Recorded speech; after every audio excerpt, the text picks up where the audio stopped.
Hi, welcome to the Bomb Squad podcast. I'm Austin Zwiebelman, and I'm here with... I'm Ethan Hawker. I am Tim M. Sullivan. And today we're going to be talking about the 1995 animated anthology movie, Memories.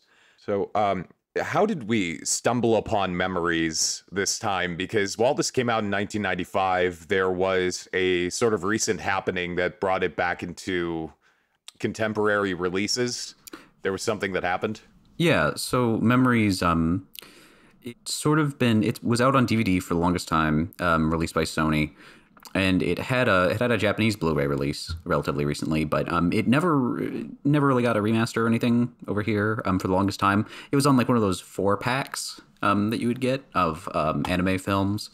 Yeah, I got it in a 2-pack with Steam Boy.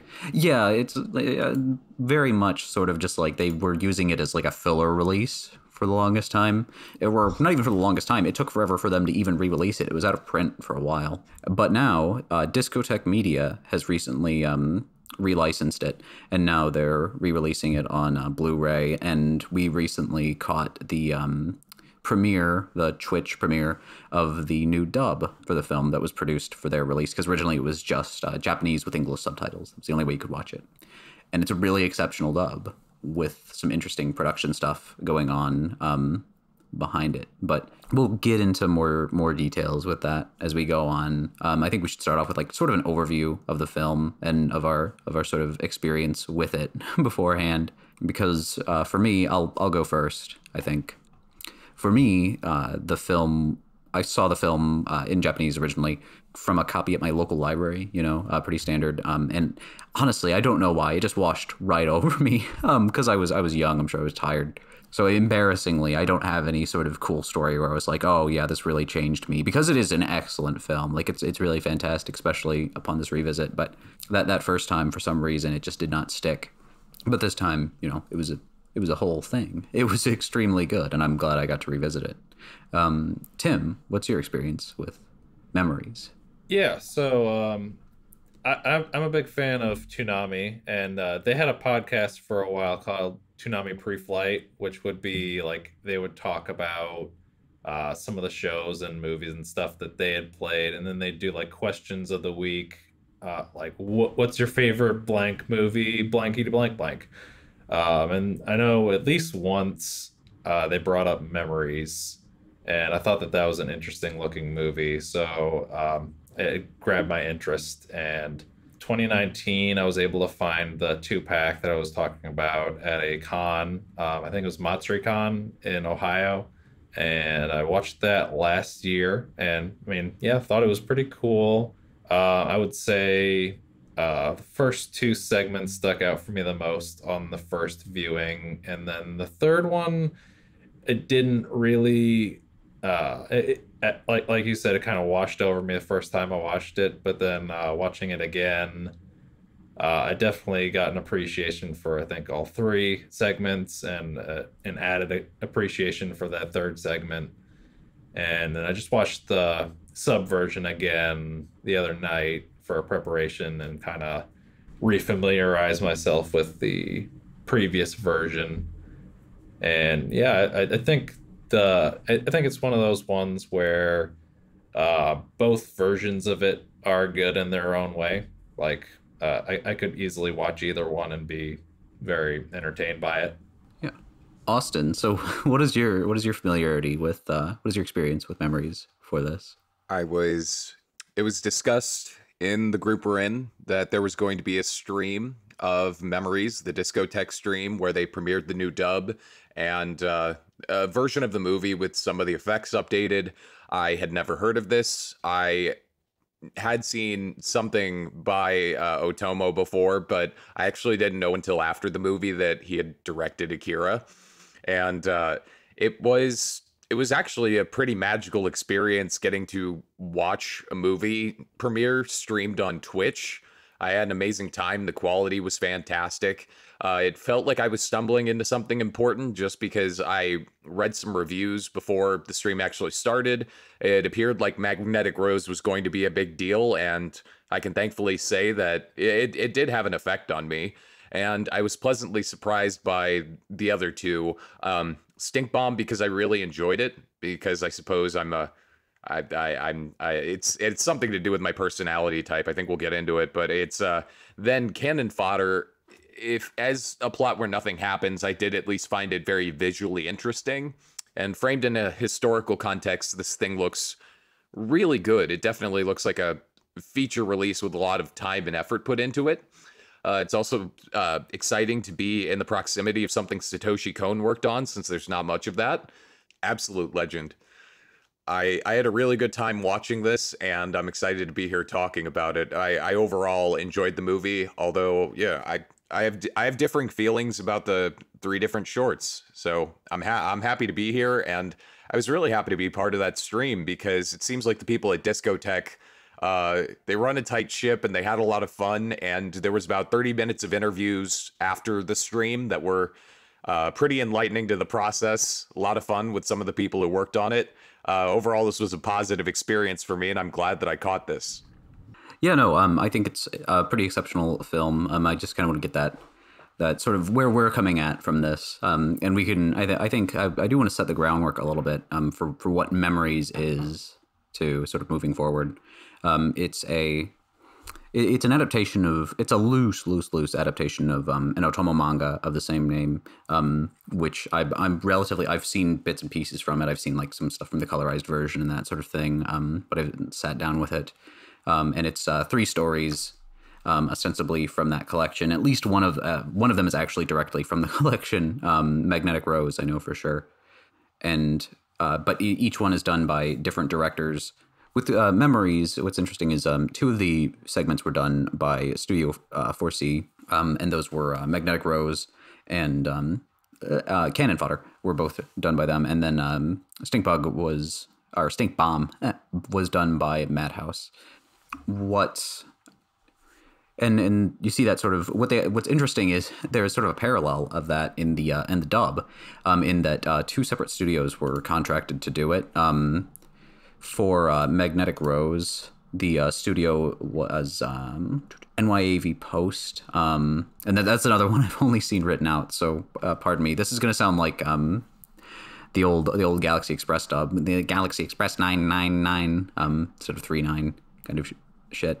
But yeah, the NYAV Post, and they did Magnetic Rose, and Sound Cadence did Stink Bomb and Cannon Fodder.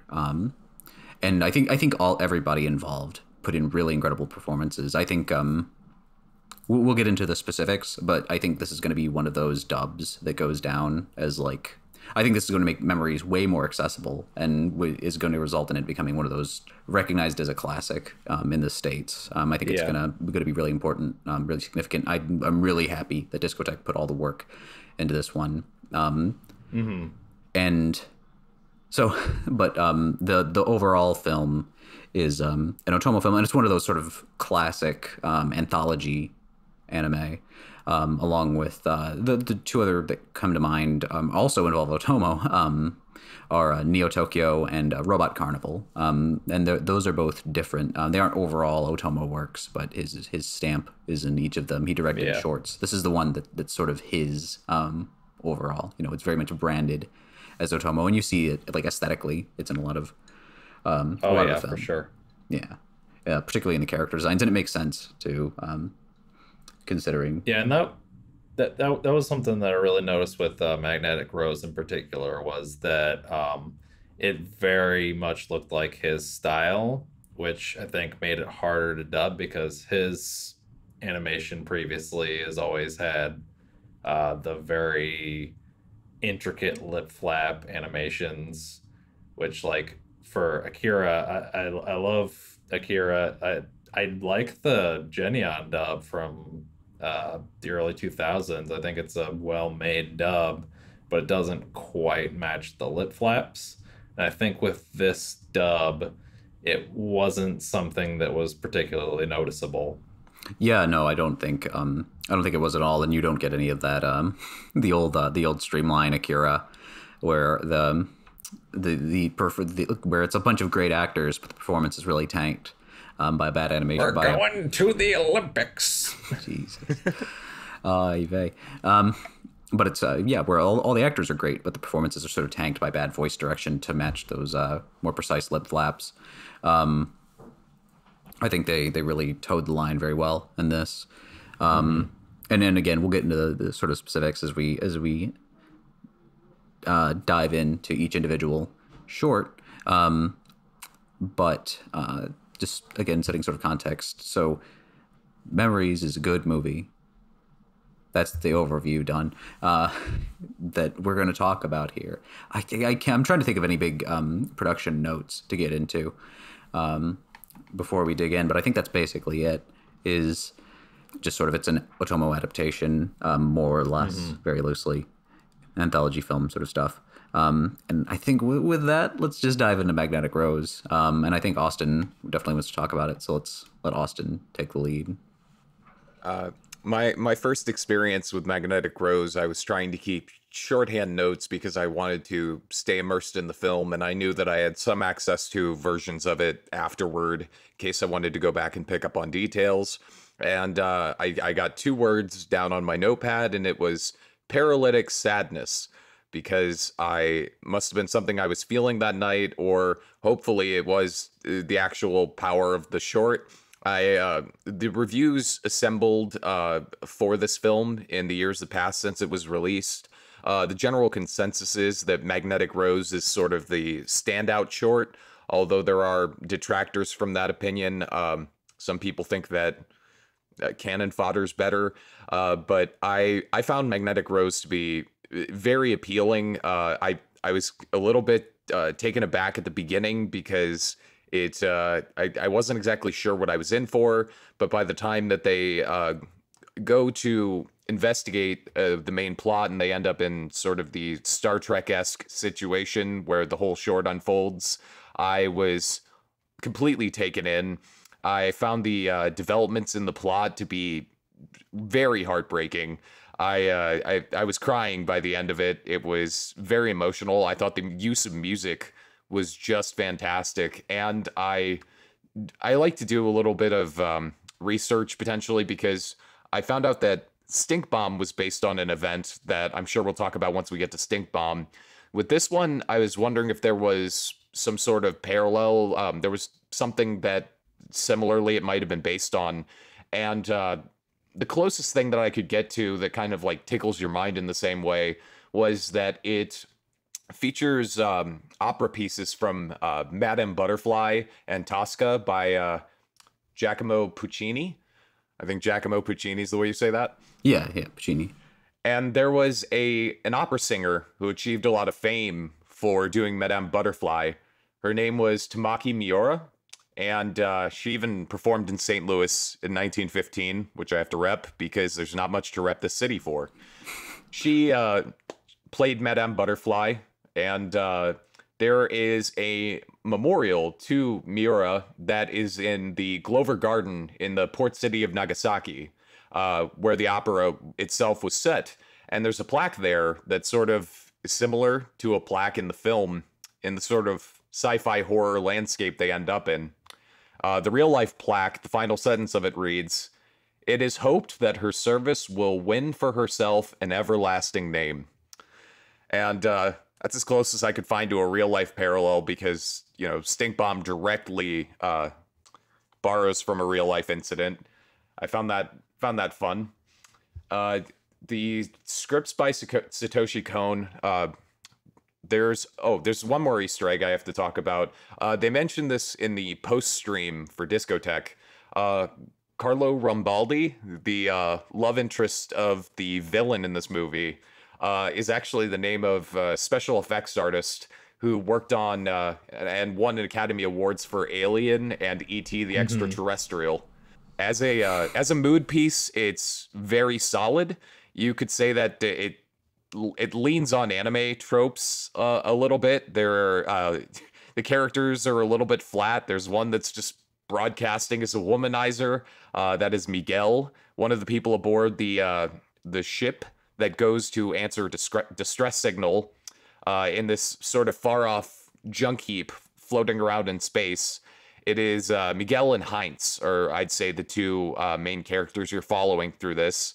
it doesn't give them terribly much development, and some of the dialogue written about the villain, who is a sort of heartbroken apparition of a famous opera singer, is a little bit silly, because she's a ghost who wants to remain trapped in her memories with her lover, who I think spurned her and then she murdered him aboard this sort of floating spaceship. And there was a scene in particular where they were talking about roses, and the dialogue just came across as just very, very strange, because she is sort of mad that he's not always thinking of her in some capacity. There's like a line that's just very, oh, this isn't how human beings talk. And it's sort of part of that anime thing where it's like, oh my God, please write better. This isn't, you know, it's not novelistic in any capacity. It's very much a thing of anime, but I found it to personally be very effective. The various turns that they take, the things that they surprise you with throughout this, whether or not it's trying to be the smartest movie in the room, is absolutely not what matters. It punched me in the face, and I found it to be beautiful. If you take the gestalt of the sound and the images and the setting, it's all very haunting, and it emotionally affected me. So I've got mixed feelings about it. As like a is this a good introduction to anime? But I think if you already enjoy anime in some capacity, this has the haunting sadness, and that was refreshing to see, because I at least enjoyed the emotions that it made me feel. Tim, how did you feel about Magnetic Rose? Yeah. I mean, I think that's a valid overview of it. I would say it's probably the strongest piece of the film as a whole. It definitely is the most emotional and story driven, I would say. The dialogue stuff, probably not a first anime, but maybe like fifth. I think it's not like advanced level weeb shit, but like it's definitely up there, I guess I would say. The one line in the dub that I thought was a little odd was that they made a reference to ghosting, which was like not a thing until recently. So that was a weird, like, modern joke that they slipped into a dub of a 1995 movie. But yeah, I mean, otherwise it's pretty solid. One thing I mentioned before the cast that I thought was kind of interesting, probably kind of whatever to most people, but as someone who watches a lot of modern anime dubs, this struck me as interesting, was that there's a moment in Magnetic Rose where a character drops the F-bomb, which, like, probably around like 2015, 2016, dubs just kind of stopped having the F word in them. I don't know why, but it's just something I've noticed, is that it's much, much rarer. Like, I know Devilman Crybaby had some F-bombs. That's the only one I can really think of in recent years before it's like after like 2015, 2014. But yeah, it was a solid dub. The dub was directed by Michael Sinter-Nicholas, who some of you may know as the voice of the main character from Your Name, or if you're like me, you know him as the voice of Dean Venture. Yeah, I got to meet him at Youmacon 2018. He's a super pleasant person to talk to. He's very much a spaz, and he's very enthusiastic about his work. And I think that's what makes him really interesting to talk to and listen to. And like, he clearly put his passion in directing the dub for this one. Yeah, I think you definitely see a lot of passion in the dub overall.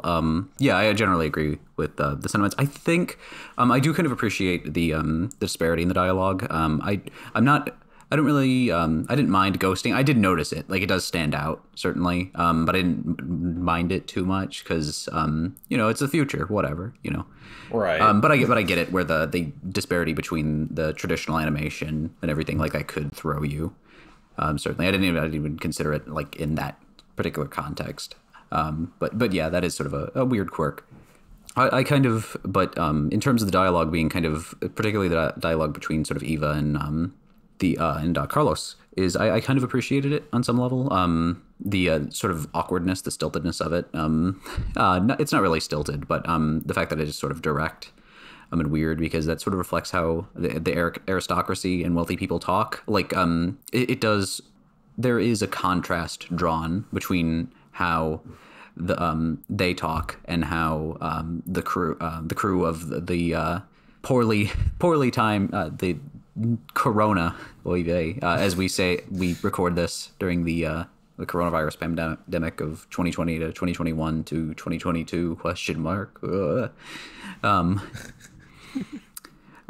But it didn't stand out to me quite so much. Like, yeah, it was sort of direct, but again, I think that is there is some level of intent to that, and I think the majority of the there's a lot of subtler both voice acting and character acting throughout the piece that I think pushes it beyond just the dialogue, if that makes any sense. And particularly, what it kind of reminded me of was Solaris, and this idea of trying to like sort of experiencing regrets in that way, which I always appreciated. It's a lot more malicious in Magnetic Rose, which might not do it for some people. Like a lot of the appeal of Solaris is sort of the vagueness of what's going on.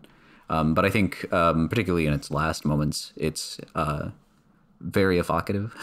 It's you know, striking. It's good at setting a mood. Everything builds very well. It's, you know, it deserves its praise, I would say. I don't know if it's my favorite. I think I really like all three segments for very different reasons. So it's difficult for me to pick a favorite, but I think it's easily the most approachable. That's fair to say. Three. I would say they're all very good at very different things.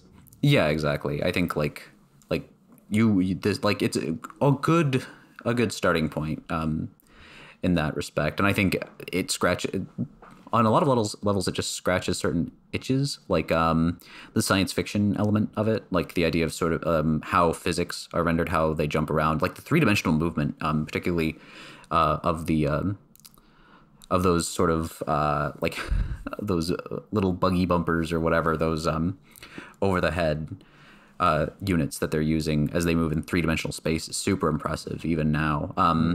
And speaking specifically with regards to the restoration, this is the one that actually experienced the most restoration on Discotek's end, where there were originally a lot of there was a lot of early digital animation in the scenes where you see with Eva, with those like distortion effects and everything, and it was to make it blend in with the film. They compressed it heavily after exporting it, which and it stood out in the because it wasn't really restored in the Japanese BD release or anything. And here you can't tell. It's seamless how good the restoration is. Like they did everything right. They didn't clean it up too much. They were very good because they actually restored the grain to the scenes and everything, which is, you know, what they do with a lot of their work. They did that with their release of Galaxy Express 3.9, where they cleaned it up a bit more. And then because the original Japanese release didn't have a grain plate reapplied, so it looked a bit too clean. But just adding that, it adds back so much texture to the film while still making it really, really good. And I appreciate that. Like it's a relatively small thing, but it makes it feel a lot more. It's more representative of how you would have seen it in the theater, and it's an element that just adds a lot to the film overall. It looks gorgeous, yeah. Even going through Twitch compression. I noticed a huge difference in the quality of the old DVD release and this. Yeah, like that stuff matters because like I know a lot of remasters, they don't have enough of that like grainy quality to them, and they just kind of feel like just kind of smudgy and oversaturated. Mhm. Yeah, and you don't really. And this felt right. Yeah, exactly. Like it felt just exactly where you would want something like this, in terms of remaster, and particularly with what they had to work with because they weren't restoring. This is getting into technical minutia more because I think there is more. There's some level more narrative stuff because I think it's one of those ones I almost don't want to spoil. Like I just want to say it's very emotionally resonant, and I think Right. themes are interesting, but I think talking about it on its face, like that's been done to death. By smarter people than I, anyways. I mean, Austin's on this podcast talking about it, so there you go. Yeah. Pretty, and as is Tim, both of you. Uh, um, as I just ramble on about, it's kind of like Solaris, but regarding the restoration, I think it's really incredible what they were able to do with just because that was the way they did that. That was just artificial, and well, they did some hand cleaning, of course, but that was artificial intelligence upscaling. They didn't restore from film masters to get that. Yeah, they used I believe they used the same system because I would imagine this had an LD release. They're using the same system they're using to remaster Project ACO, which similarly doesn't have any film masters, and it's pretty incredible. Like it's obviously not ideal, but particularly for like small snippets of something like this, like it. And again, just I'm sure there's so much more work to it than the typical AI thing where you just plug it in and a little upscale, because I know they're occasionally they'll post like production stuff, like the individual accounts, like Brady Hartel or Justin Savakis or whomstever will post about how they're working on it, and be like, yeah, we got so many, but then we had to hand correct so many with because of frame blending, this, that, or the other, and we'd have to run it through again and everything, and it's more work than it seems, but it really comes through in the finished thing, and I think that I'm really looking forward to seeing what more they can do with that, like that Project ACO release. I'm super excited for. But like just pure technical stuff, I know that's relatively boring compared to this delightful masterwork of animation. I'll talk about one last thing before we move on. But I thought it was interesting just because the director for this piece, because I know so much of the attention is focused on Satoshi Kon as the writer, but let me see, I believe it's Koji Morimoto who he directed this piece. He also directed, most people will probably be familiar with this, a Robot Carnival. He directed the earlier sequence in that, Frankengears, it's a short thing, but I think it really shows off his strengths as a director, in that his strengths are he's very good at directing like character acting, because Frankengears, it's ostensibly, it's Frankenstein, like a very truncated Frankenstein that's basically just all built up for a silly joke, but it's a lot of it's all based, there's no dialogue, so it's all character acting sort of stuff, and it's all a lot of very three-dimensional animation, just the right amount of stylization that it's not over the top.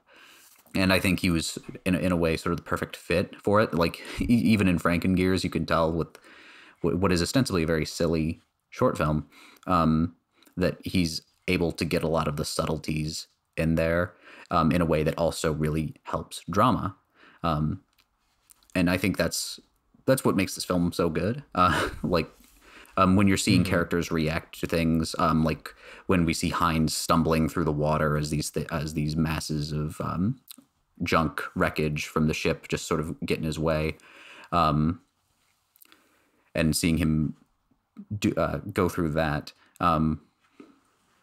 there's a sense of genuine weight, but more than just like in the animation sense of like, hey, that character looks like they are being affected by physics, but the way he's trudging, like he's very clearly desperately trying to move towards something. I think that's a sort of effect that it's so deliberate, and it's something you can only really get in animation, is that very deliberate sense of character, because obviously it's all hand rendered, that I think the film, like even if you're trying to tell a story with relatively realistically rendered characters, is only benefited by the animation format. Like theoretically, you could make Magnetic Rose in live action, you know, but I don't think it would be half the film it is if it was done in that format. Right. I think, because I think it's so much of it is the acting. Like you could do all this with visual effects work and that sort of thing, but you know, so much of it is the acting, the performance element of it. And I the reason I mention it is I do think it's sort of the standout in terms of character acting of the three films. The other two have a lot of good stuff, but it's a little less subtle than what you get in Magnetic Rose. Absolutely the standout. It completely makes you want to sit down for the rest of the film. I was hoping that anything could possibly touch on how effective this movie was, because I was really put off by the write-ups reading about this movie. They generally said that some even saying that Magnetic Rose shouldn't have led first, that it was a mistake that they play their best film first. And I was thinking, how bad could the rest of these possibly be? And watching Magnetic Rose, I was thinking to myself, well, that is a tough act to follow, but they deliberately put 80 minutes of movie afterward. So there could be it's a high bar, but I think that something might be able to clear it. Although I gotta admit, I wasn't prepared to keep crying as much as I had, because then my night would have been effectively ruined. Magnetic Rose is a very, very wonderful piece of animation. I don't know what it is about being that sort of mixture of 2D and CG that necessarily makes it so potent, but you're completely right about how it works for the medium. Back when you said that there was some level of intelligence prescribed to me or Tim, I think that's about to be dashed away in the capacity of me once we talk about Stink Bomb. I thought that this was tasteful. This was closer to high art than most things. One thing I want to mention is one of the write-ups of this film I saw about Koji Morimoto mentioned the 2004 film Mind Game. Apparently that one's solid. Oh yeah, fantastic. Mind Game rocks. I love that one. That's in my top 4 on Letterboxd. Yeah. Mind Game is Masaki Yuasa work. And it's extremely good. It's one of his earliest. Like it's the one that sort of gave him his name. Like really set his star going. Like it took a while to gain traction, at least over here. But it eventually did in a big way. And now he's doing, like a film a year, and he's doing television work and stuff. Like he's just crazy. In the film world, we call that the Denis Villeneuve effect. You eventually make one film that's so good that you're making a film a year for the rest of time. And if it's a bunch of bad films, then we call that the Terrence Malick effect. Jesus. No. I think the thing that resurrected his career for the most part was Devilman Crybaby, because that got like all of the views on Netflix for like that whole year. And then we had like Night is Short, Walk On Girl come out later that year. Oh, for sure. I think. Yeah. I think he. I think particularly in the States, like like I think in Japan he'd always had a certain cult appeal, certain cult presence. But I think particularly with Crybaby, I think like the Tatami Galaxy was sort of a cult hit over here when it was only even despite Funimation. I think Funimation had the license for it for the longest time, locking it to streaming for years. Like back when you could only stream stuff on their website with ads for, and I think they had some level of subscription program that I never used because I was like 12. Yeah. But yeah, I do think you're definitely right on Crybaby. Yeah. They mentioned in the post interviews as well the performance of Emily, the daughter of Heinz. That was the only actress where they had to have her come in to personally record because she didn't have the equipment to do it at home, unlike everybody else. How did you feel the dub was for the child Emily? I thought it was good. I really have no complaints. I think it was, especially for a child actress, gosh, and for what is a purely vocal performance where she's not really able to more directly bounce off her the other actors. I think she definitely towed that line where that you get with a lot of child performances, particularly in animation, where they can be a bit overly animated.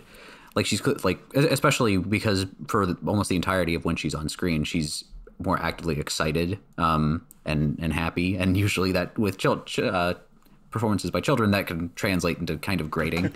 But I think she does a really good job with it overall, and I think it adds a sort of genuine, a really genuine quality, and it makes it all the more.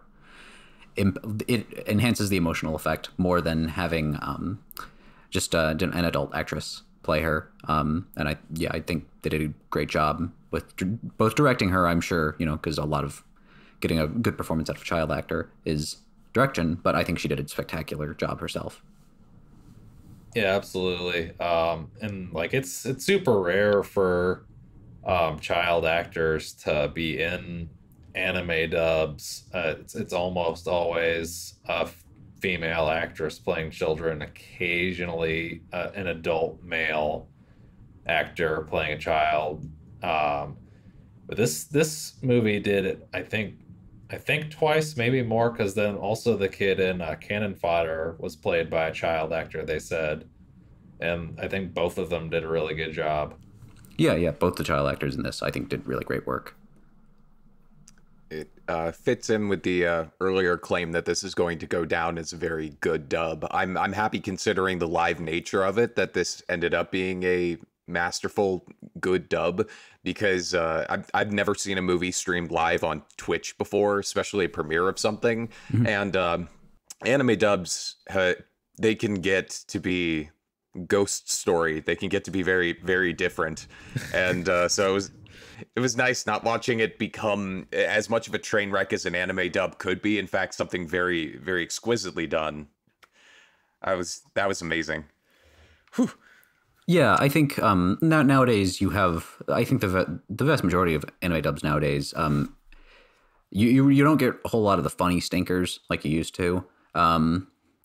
It's a lot of perfectly competent work, but there's sometimes it's clear that the biggest issue is you have the same stable of actors so often, and they need to produce so much, because like that was the big thing. Like the biggest issue is more a production time thing than I think anything on the part of the performers or anything. It's just you need to do it's quick turnaround above anything else, and that can sort of harm the product. But Memories is even stand out as someone who does watch a fair, who has a lot of interest in English language versions of things. I think it's one of those standouts, and it's very much true to the spirit of the original more than anything. Like I saw a lot of people on Twitter after the fact who were saying I don't typically enjoy dubs that much, but this is going to be one of those like great dubs, along with like the Cowboy Bebop dub, or even like the original Evangelion, that sort of thing. Both of which are good dubs, and if anybody tries to say otherwise, they are incorrect. Yeah, no, like you were saying with the whole quick turnaround thing, like ever since they've been doing the simulcast dub, like they started with Space Dandy, and then they kind of started doing the broadcast dubs that were like 3 weeks after it airs in Japan. And like Funimation started doing it, and then a couple other companies are doing it less so, but still very, very quick turnaround. And like I know that a lot of the actors have said that this is exhausting for them, and so they're not able to make quite as good of a product a lot of the time. Mm-hmm. But this is like something where they're really taking their time with it, and it shows.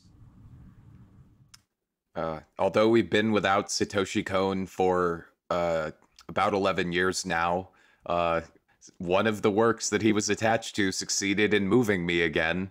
I wonder how many more times in my life this is going to happen.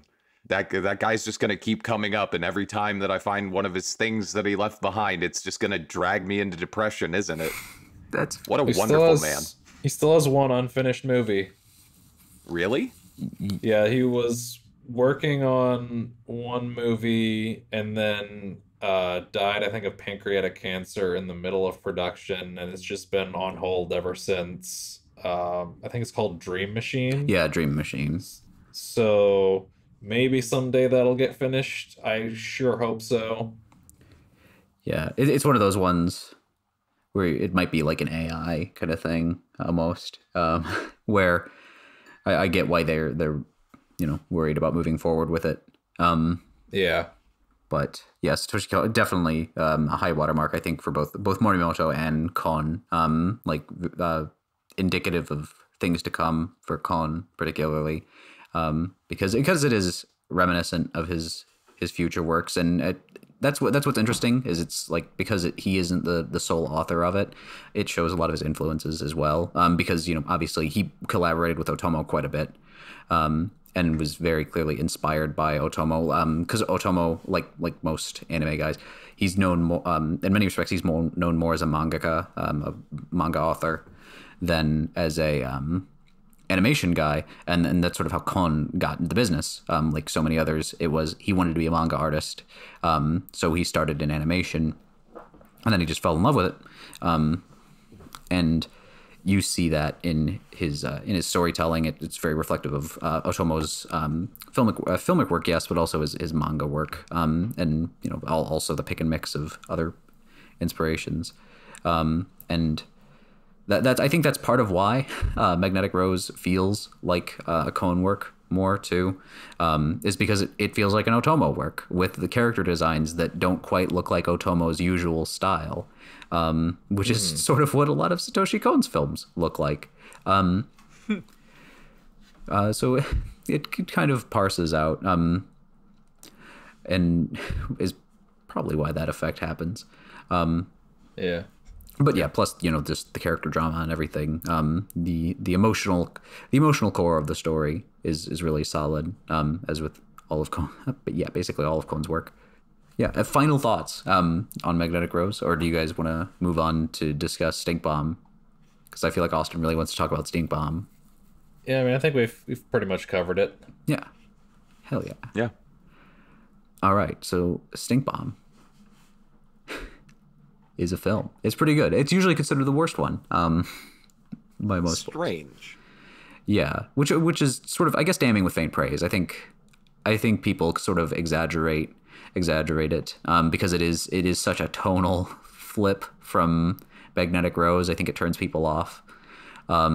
This is the one that was animated by Madhouse too. The other two were Studio 4C, and it shows a little bit. Yeah, you can tell it's ink and paint drawing a bit more than the other two, which look a bit smoother in spots. But it's also a Madhouse production, so it looks really great. Right. It's also the one with the director who isn't quite as well known as the other two. It doesn't really have that link of being directed by Otomo or written by Kon. Because it was directed by Tensai Okamura, who's an accomplished artist and director in his own right, but obviously less known. Almost exclusively worked in TV, from what I could tell. Yeah, I mean, he worked in a lot of television animation, but particularly as an animator, because Madhouse is sort of an animator's studio. But he worked at Madhouse, and Madhouse is up there. Is like, it's one of the first really truly great television animation studios in Japan. Starting with their first work, 𝘴𝘰𝘪𝘦, which he didn't work on, but he worked on stuff like Lensman with them, and he worked on a lot of. He worked usually as an animator more than anything, but he did a lot of. He was credited for gun art apparently on Spriggan, which I have no idea what that means. I'm just looking at his credits right now, and yeah, overall he's better known as an animator than a director. But and that kind of shows in Stink Bomb, in that it's a very visually driven sort of film. But I think overall he did really good work on this particular film, and overall he's done a lot of great work. But enough talk about like production stuff for now. What did you think about Stink Bomb, Tim? Yeah, I mean, I like you said, I think all of the individual segments work very well at different things. This one is definitely the most straightforward and also the most like silly.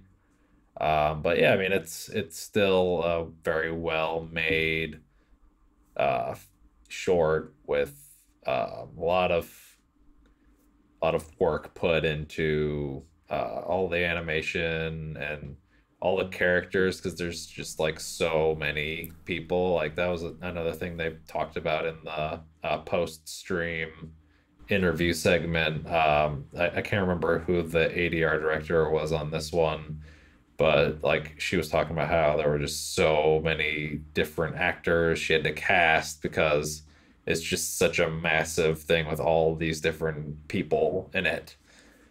And yeah, I mean I think it works well for what it is. It's definitely a big tonal shift, but I think it is a good one to have as the middle segment, because it's just kind of the comic relief between the really sad one and the really dark one. Hmm. It was very much welcome. It's quite a thing once you realize what's happening inside of the short, because you feel like you're safe from a sort of malicious presence. Magnetic Rose was very much trying to rip my heart out of my body, and Stink Bomb, while it doesn't tell you exactly what it's doing at first, by the time that the plot is revealed, it gives you, some would say, too much time to enjoy watching it play out. And I felt like it was akin to like meal pairings. I actually found it very, very delightful that they would just have this like 40-minute length, very silly, very kinetic movie to follow something like Magnetic Rose. And like intent behind doing something like that in an anthology movie was refreshing, because this is only 3 shorts. You actually can have some amount of control over the programming of it. This felt like one of those perfect strokes of just like, yeah, that's exactly what I needed. I'm done crying. Now I want to laugh a lot. And this is probably influenced more by my background as somebody who thinks that it would be funny to watch the government shit its pants.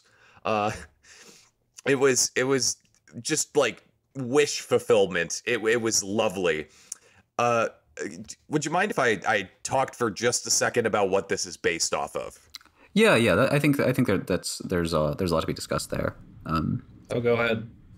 This is based off of the death of Gloria Ramirez that happened in 1994. So on February 19th, the Saturday, Gloria Ramirez walked into Riverside General Hospital around 8 p.m. And yeah, she had been using a powerful degreaser known as dimethyl sulfoxide as a home remedy for pain. This is something that you like get at the hardware store. It kind of smells like garlic. And because of urinary blockage and kidney failure, the dimethyl sulfoxide had built up in her body. So at the hospital, the usual procedure was they were going to give her oxygen, right, to sort of help stabilize her. Well, that transformed it into dimethyl sulfone. And it crystallized in her blood because it crystallizes at room temperature. So once they drew her blood, they noticed there were some strange crystals floating in it. And then they proceeded to, shock her, the defibrillator as part of the procedure, because I suppose she needed it. She was like going out of consciousness or something and needed to get the defibrillator. Those electric shocks transformed it into dimethyl sulfate, which is a chemical gas that they used in World War II. And people proceeded to faint around her, and everyone was very confused. It smelled very weird. She was dubbed the Toxic Lady in the news because it was a really hard time trying to stabilize and treat her, and lots of people got hurt. And that inspired somewhat the plot of this movie. Yeah, particularly like the emphasis on what is it on scent, on that, like, because like people would say it smelled like ammonia. It smelled awful. Around her, which, and just the idea of being in the presence of this person, and that weird story sort of blowing up into something that's very timely. It's a film that certainly hits different in 2021, year two of pandemic, where this disease ostensibly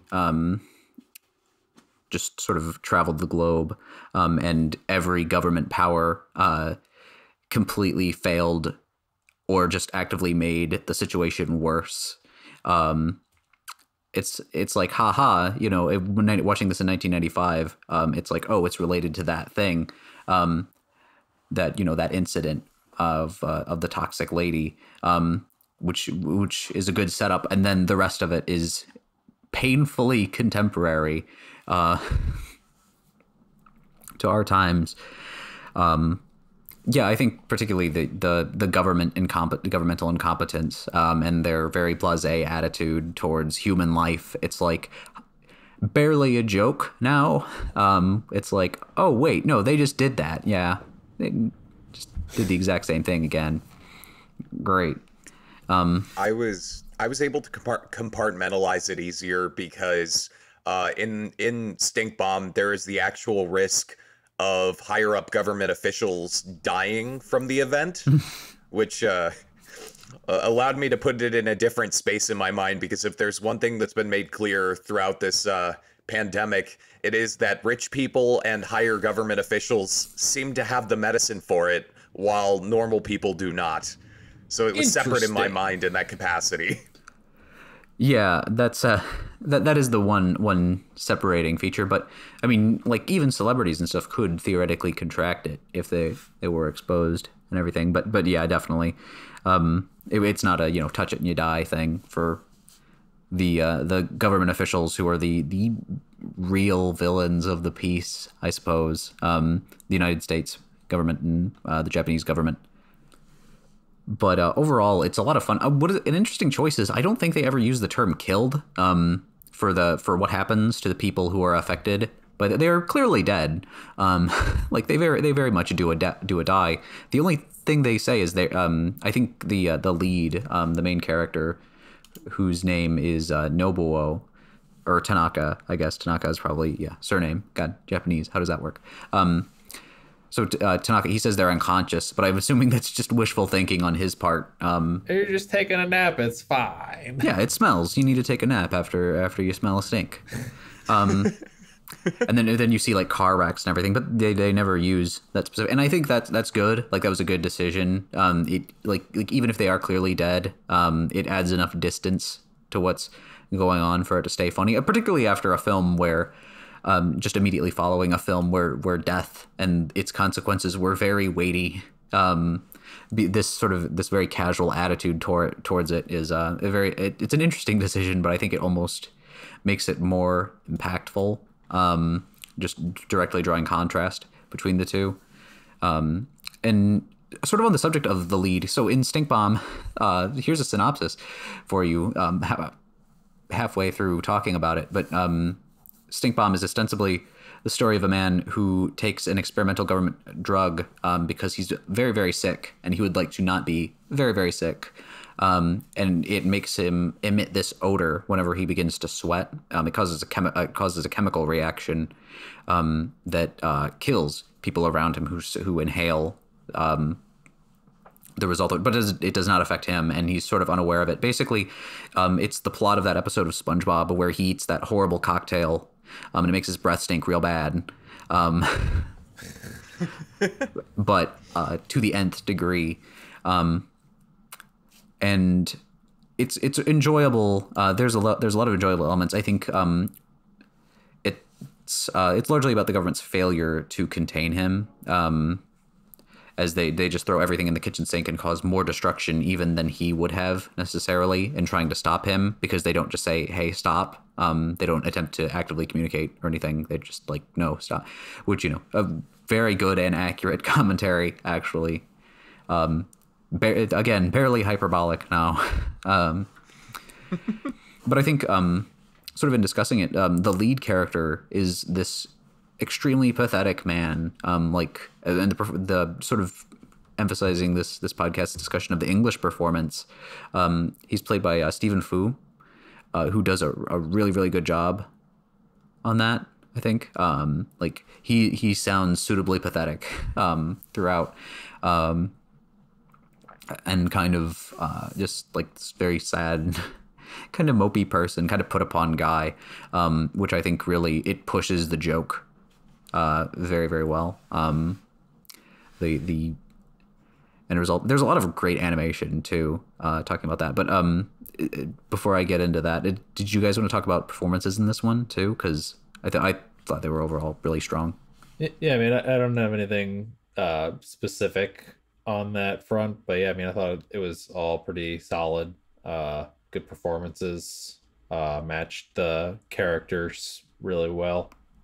Yeah, that's an apt description. I think the character acting in this one is a bit more cartoonish, obviously, than Magnetic Rose. It's a bit more exaggerated, which fits, with what we're getting. The less care is taken towards like accurate recreation of movement and life in that animation. Sorry, I just realized, Austin, do you have anything to say about the performances? I'm in the same boat as Tim on this one. I think what you see is what you get. It's the young man whose actions accidentally endanger the whole world, sort of anime thing, and it's not a heavy piece for emotions like Magnetic Rose. You're not staring at anybody's face trying to analyze exactly how they're feeling. Maybe one character you're trying to analyze what they're thinking, but there's a lot of sort of archetypes that pop up in the movie, and they all sound perfect. They all sound how you think they would sound, and so it's not often in an anime that you watch, or at least animes that I've seen, where there's a black character. That was fun. That was unique. And the general sounds relatively commanding. The people who talk down to Nobuo are adequately shit-wrecky. They're condescending in a way that's very funny. I keep thinking back to the shot that's played twice where Nobuo is pleading to the news camera for somebody to come help him, and they frame his face in that way that just really accentuates what a man this is. And it's another funny part is when the grandmother is up in the helicopter and they take a shot at Nobuo, and the voice actress that they have for the grandma is played over, her voice is processed in a way to simulate a megaphone out of a helicopter or whatever system they were using, and it's like, are you trying to kill my grandson? There's plenty here. It's just not it's not like multi-dimensional like super acting craziness like Magnetic Rose. They did a really good job. It's impressive how many characters they had to depict on screen. I think the action in this is what excels, which is exactly what I guess you say about something done by Madhouse.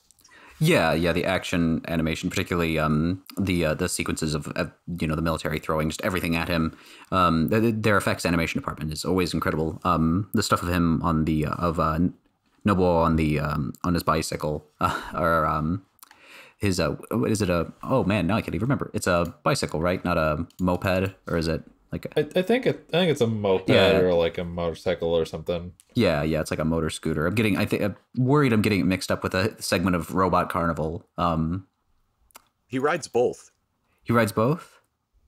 I believe there's a bit where he's on an actual bicycle, because I think he takes the bicycle to work, and then he switches it for a motor scooter at some point. You're right. That poor motor scooter. Yeah, that poor motor scooter. Yeah, because he gets the bicycle, and then he accidentally runs off the road, or drives off the road, and then he has the moped later on that he sort of uses. I think, particularly the animation of the missiles moving is really incredible.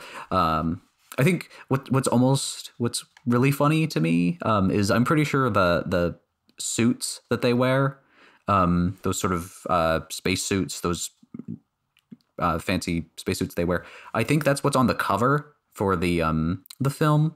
And it's this very somber sort of spaceman and with a bunch of tubes sticking out of him. And it's from the dumbest segment, from the silliest one. And it's given sort of front stage in this piece. I like that a lot. Yeah.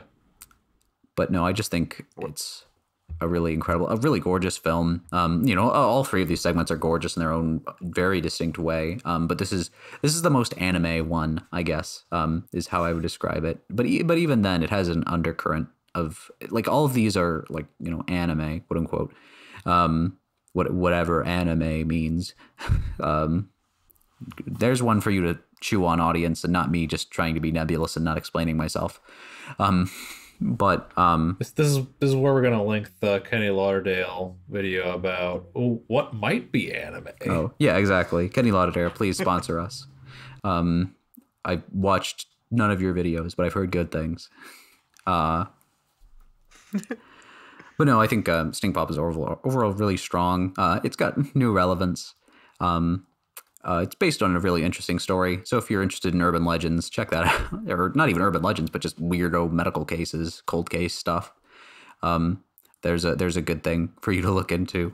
But I think it's just overall a really enjoyable middle piece. I think, again, it probably gets the hardest time just because it's following up Magnetic Rose, which is a tough act to follow. But I think it was overall a good spot to stick it in.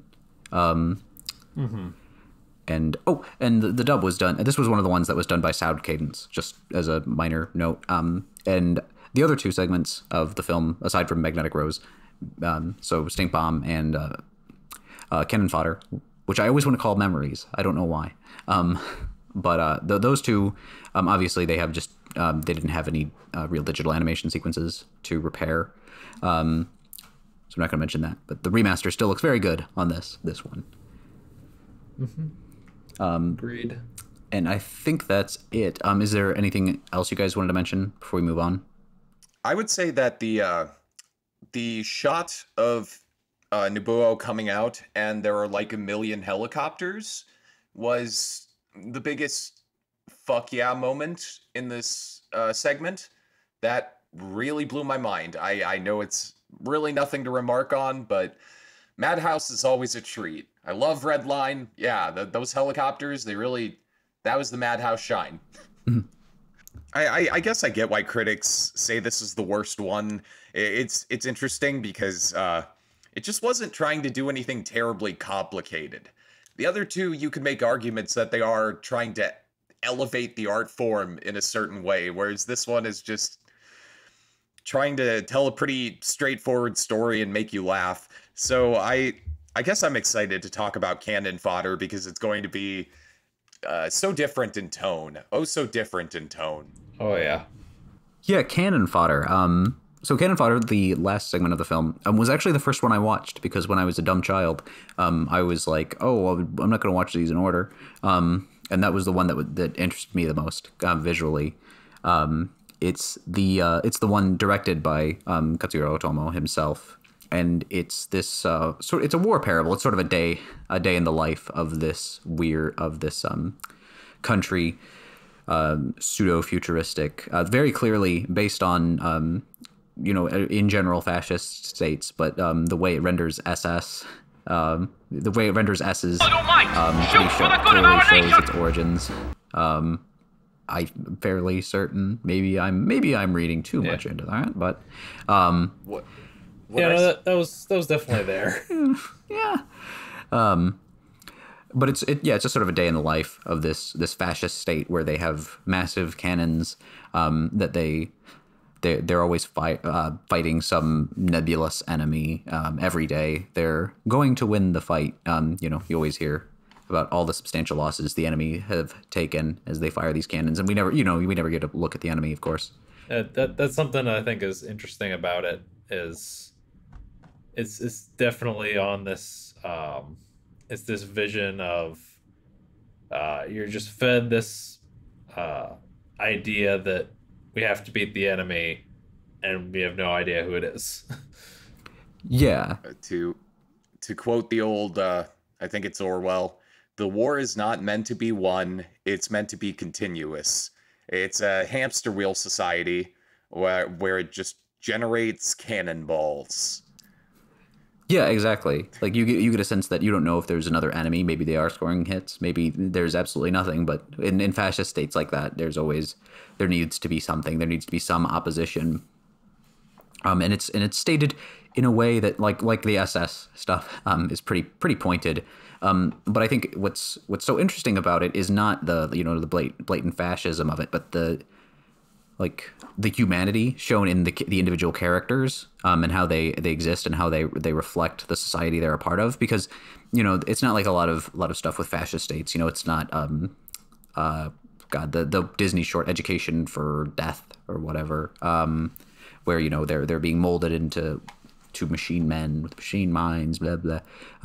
They're people that exist in a shitty system, and they just sort of mindlessly propagate it. They're not necessarily bad people, just for participating and for working in the factories, this, that, or the other. But it shows how that sort of not even complacency, but just how you are a product of what you're born into. So you just follow it. You just like the weird, because the crux of the film is ostensibly more follows the loading of a cannon, and then we see little snippets of the individual, of the mother and the son's life, whereas the father is one of the people loading the cannons.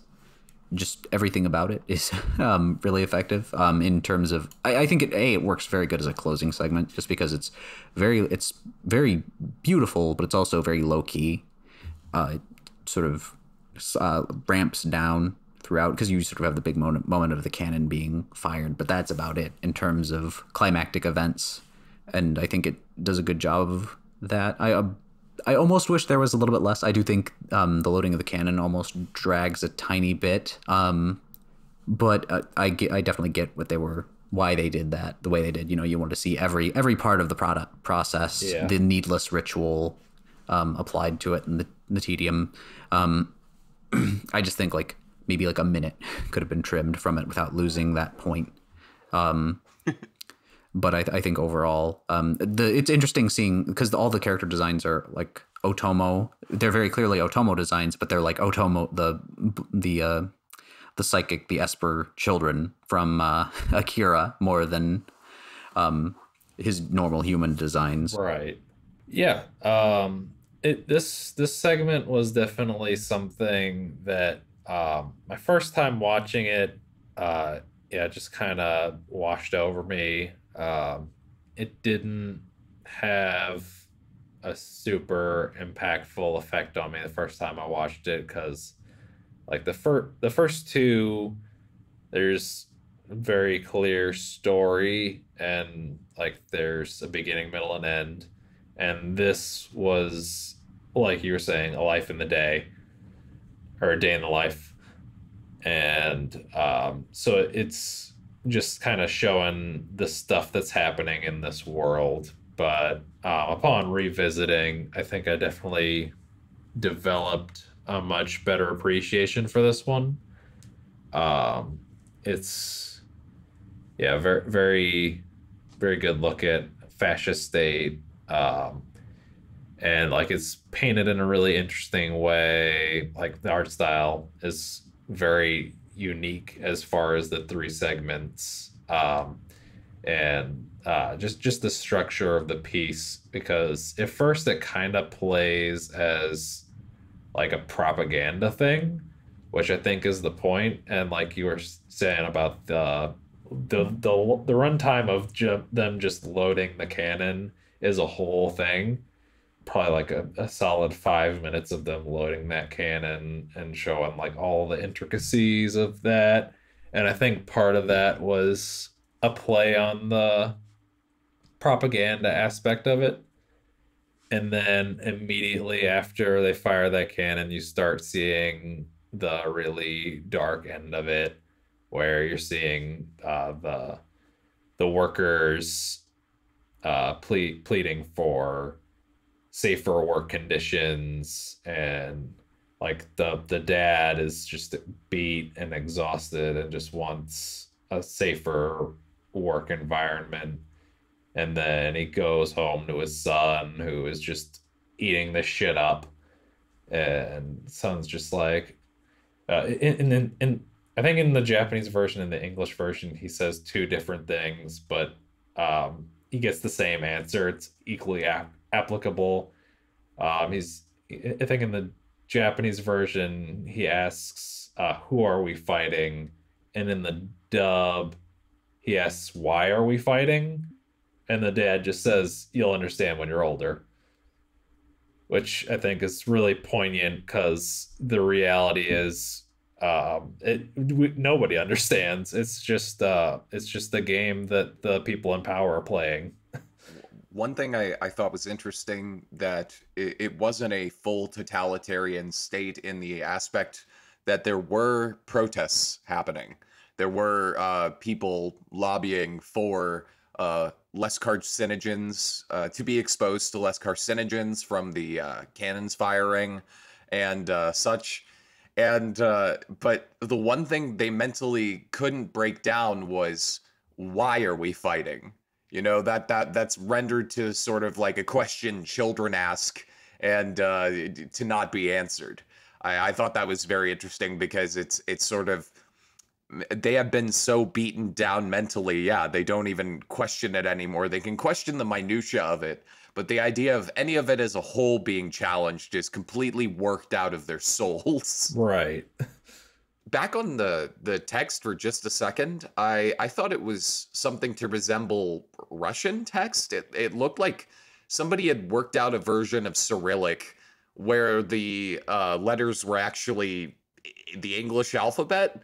At first, I thought it was just Russian, and then it did that goofy thing to your eyes where you're like, oh, that's just very stylized English.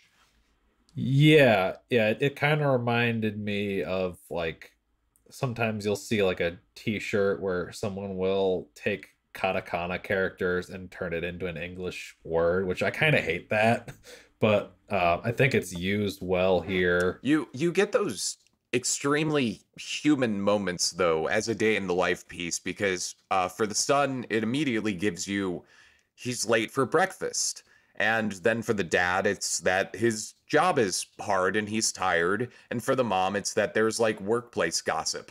They very much have formed a society where they get to have all of the like quote unquote personality things that we get here, but it makes you sort of understand even in this microcosm that they're trapped inside a bigger system where very important things are not questioned the way that they should be. It was very clever, and I personally also didn't like it the first time I saw it. I was trying to figure out, like, I misguessed. I thought it was like an allegory for environmentalism because the cannons were placed where chimneys would be placed. If this were like a Monty Python thing, you know, the animation styles were similar in my mind. I was like, is this some kind of commentary about burning coal, fossil fuels? And I had to be reminded by you and Ethan that it was it was just a bigger piece about fascist society, and I. I think there's a couple things working for it. It probably gets better every time you watch it, especially if you don't misinterpret what it's saying. And then there's something very important about it. From an animation standpoint, not just the muted colors or the highly textured environments, it has this crazy cinematography thing going on. This whole one-shot bit, it pulls a Birdman. It's Yeah. as cheap as the tricks that it uses are, you know, it's more akin to Alfred Hitchcock's Rope than it would be to like Gaspar Noé's Irreversible or you know, Inarritu's Birdman. It's trying to make it all look like one shot. And they do some interesting things, you know, they use wipes in a weird way. They project 2D animation images onto 3D geometry. There's a scene in the beginning with hallways where I was like, oh, that's pretty advanced for 1995. Getting a whole Yeah. animated cell projected onto even flat 3D geometry. It was very impressive. One of the, if you do a cursory Google of this, there was this guy with a blog spot I took some stills from, and apparently they were at least back in the early 2000s, using the segment at a Vancouver animation school to sort of teach lessons with. I think inside the animation community, this thing made some ripples because of what it achieved technically. Interesting. I think particularly regarding the cinematography and the one cut thing, or the no cuts rather, it's not just like it's a novelty in film, of course, but it's also a novelty in animation when there are more cuts. There are more cuts per minute, particularly Japanese animation, than what you would get in live action film, largely as a cost cutting measure, because if you cut from somebody in a different pose, then you don't have to animate them moving into that. You can just change the camera angle, which has always been, I've always liked it. But at the same time, I recognize the artistic merit in what they're doing here. And I think it's really interesting, mostly because it's harder to do. It's much harder to do, because then you have to figure out the logistics of, because like obviously it's very hard with when it's a live action film as well, because of planning around and everything. But then with this, it becomes a logistical nightmare of how do you make it so that how do you pay for it? A B, how do you budget it out in such a way that it will what's the phrase?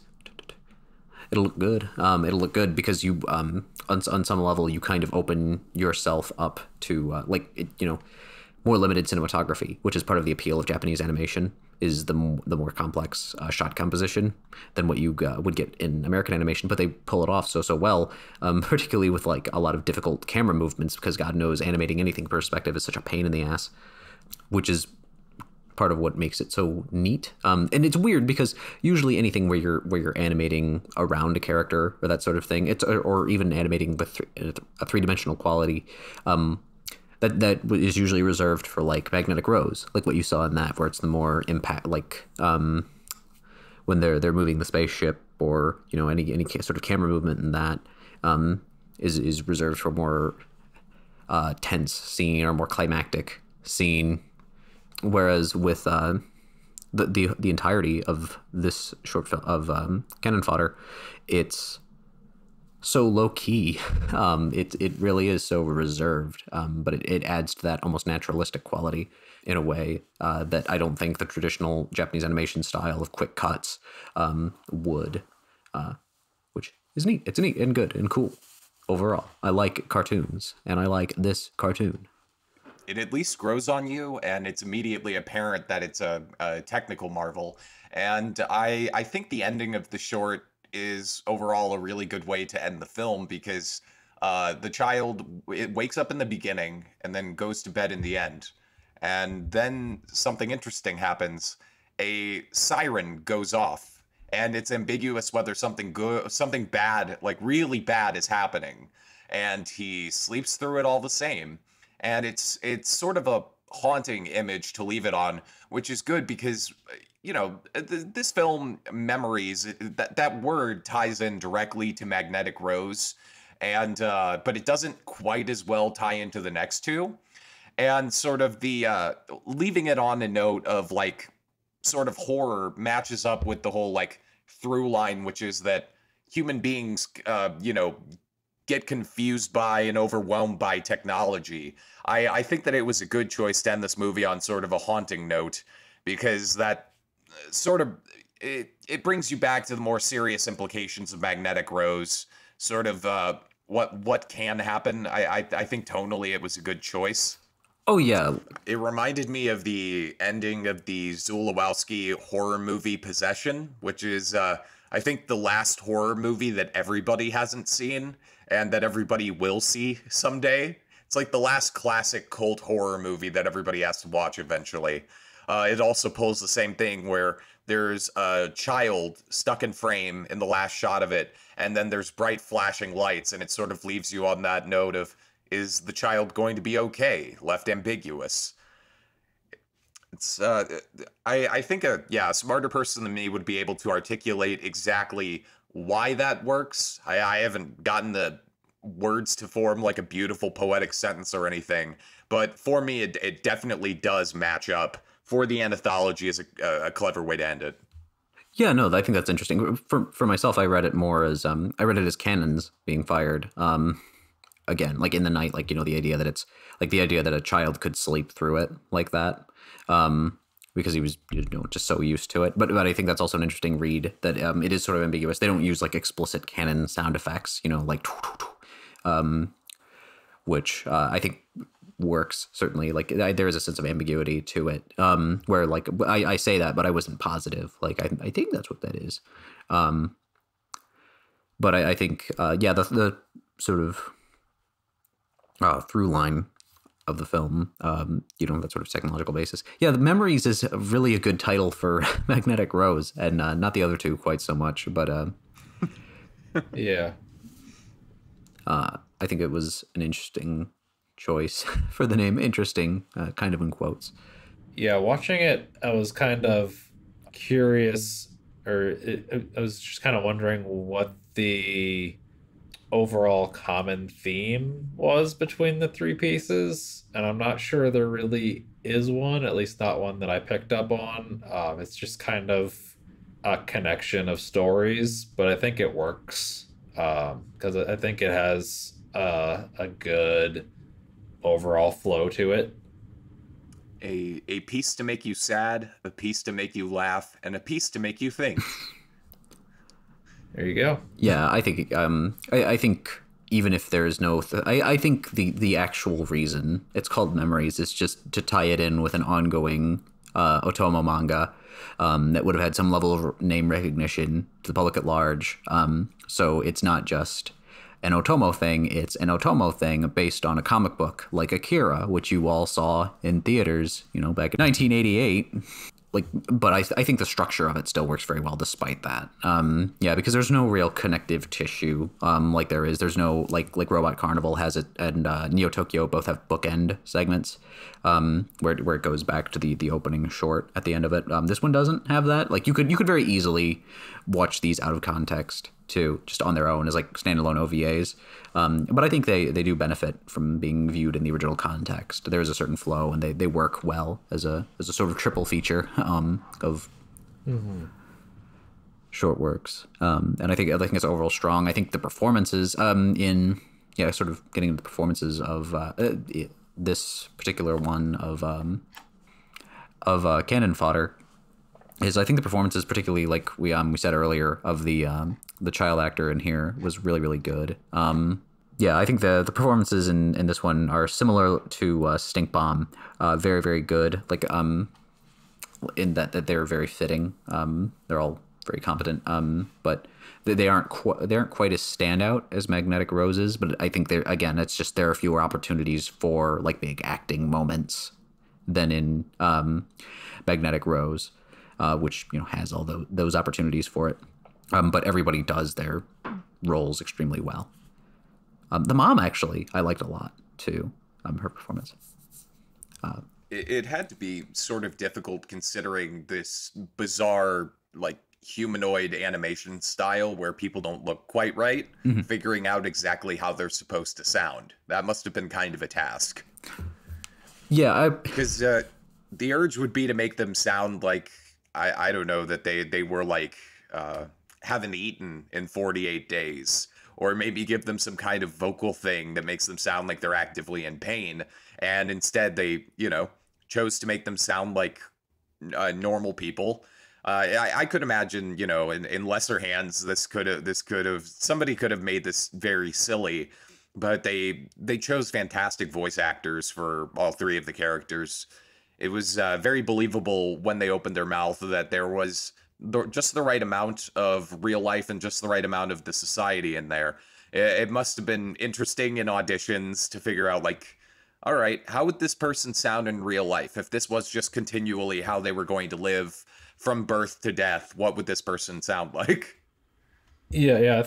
I thought it was interesting to hear Mike Pollock as the dad in this one, and he was also in Stink Bomb, which I noticed his voice in Stink Bomb. I did not realize he was the dad until I mentioned that in the post-stream thing. But yeah, that was interesting to hear that he was in both segments. There was a mention, I think, of Mike Pollock in the post-stream, where one of the other voice actors was talking about how hard it is to go up against Mike Pollock because of how great he is. And he said something about, like, doesn't matter who you are or how good you are, Mike Pollock will eat your lunch and nail the audition and laugh all the way to the bank. That's fair. He is the Eggman. He is the Eggman. He's got the master plan. No, yeah, Mike Pollock's always great. And he was a lot of good work. Who was he in the in Stink Bomb? Was he the general or? Yeah, I think he was the general. I remember hearing his voice, and I'm pretty sure that's who he played. Yeah, he played General Officer.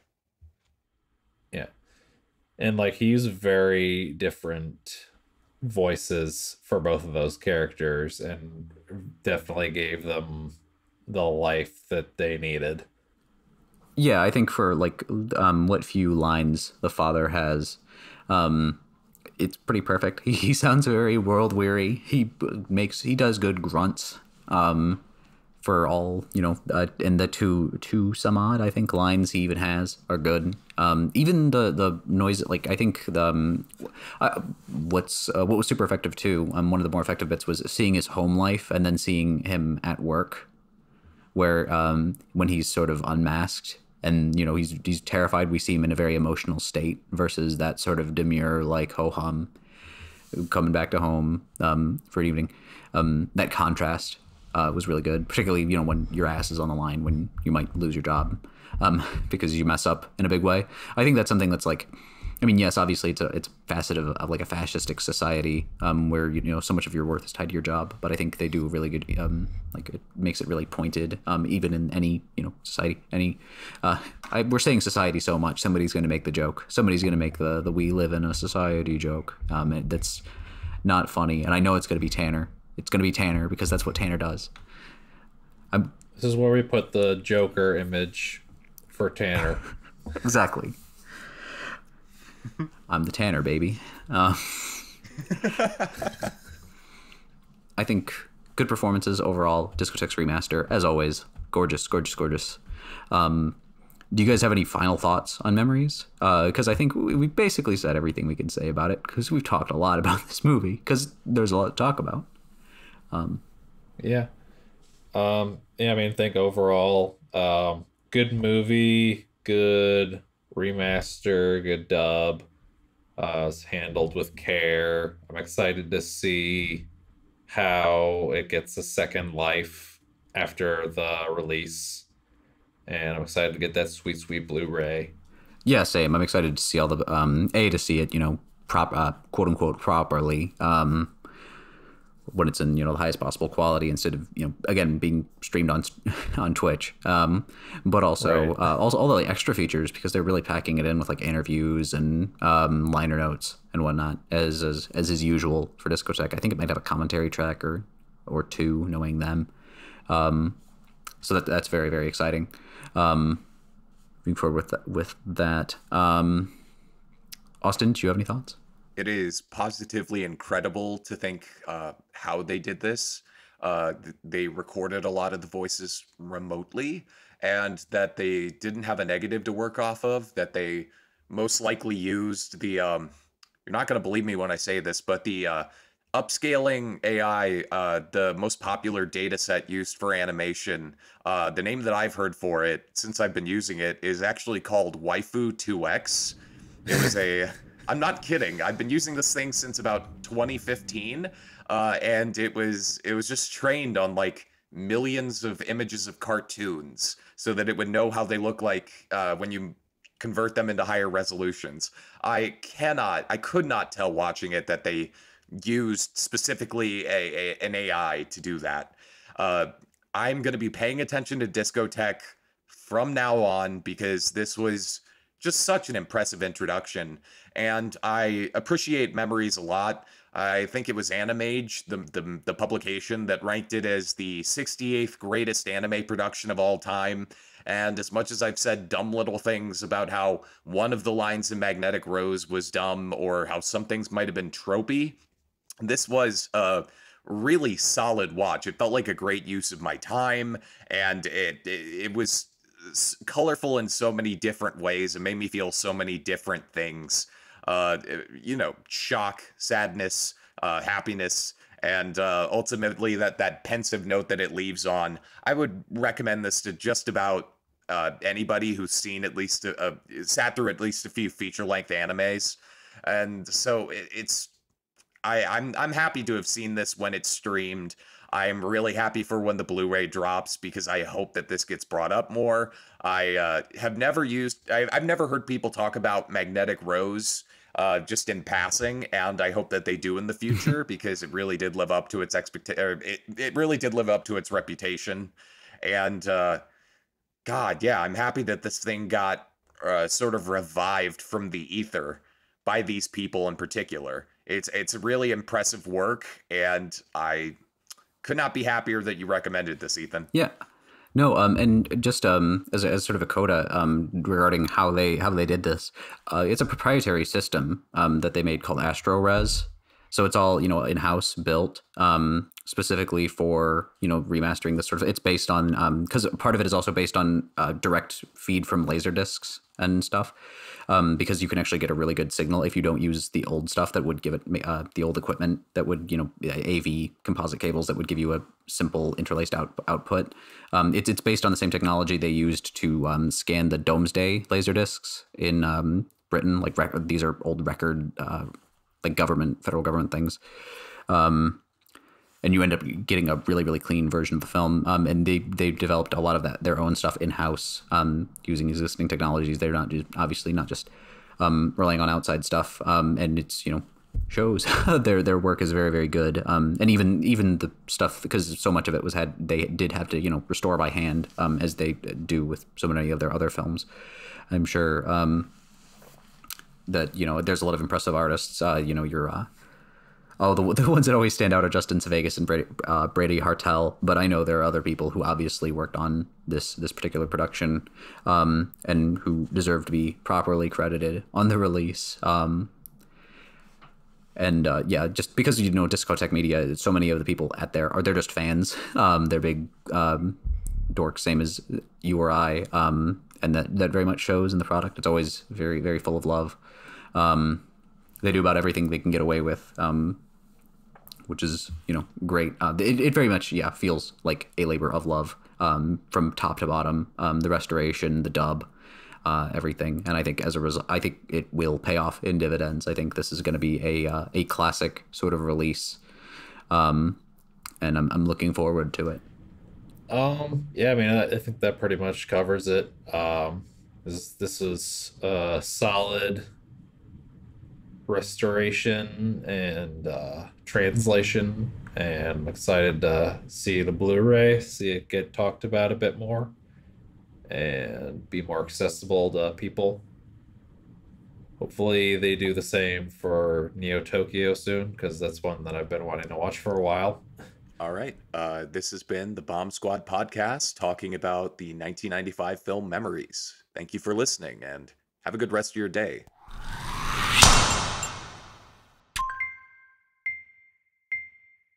I just slid my ticket across the table and I said, "Sorry guys, I gotta see about a girl."